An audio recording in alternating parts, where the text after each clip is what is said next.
Hello मो लिजा मो government hostel रुहे। आज हूँ आम कॉलेज फाउंडेशन डे। आज की 45 वर्ष पूर्वे आम कॉलेज प्रतिष्ठा होता। चलते आम बाटर सारा बुली बुली मजामस्ती करी वीडियो करी जाऊँ। देखु केते बढ़िया सजाई पूरा सफा कर दी रास्ता।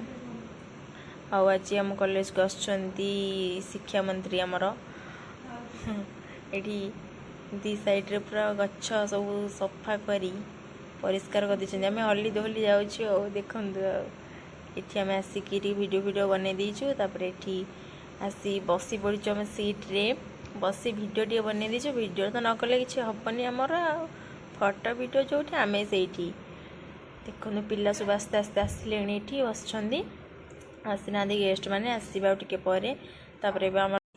आम यूनिवर्सिटी कूल संगीत प्ले होता समस्ते छिड़ा होते ये दीप प्रज्वलन होता। आम ये पलि आसलु वाशरूम फोटो वीडियो उठे वीडियो बन दी। आम ये खावाई देते सब ठकीदे पूरा बर्बाद करदे। खाली पानी बोतल केक बिस्किट कदली एम सब देदेले। आसी आम हॉस्टेल रे भात सोयाबीन पानिया डाली खाइलु। आठी सखी आडियो बनाऊँ से कहते मुझे भल देखा जाऊनी मोर वीडियो बनाओनी। ये देते जो केक फेक सब खाई नु ये बसिक सब खा पी कलु। आज तो पाठ पढ़ा हो पारानी कि खाली पलैला मजामस्ती शोपड़ू आम रही।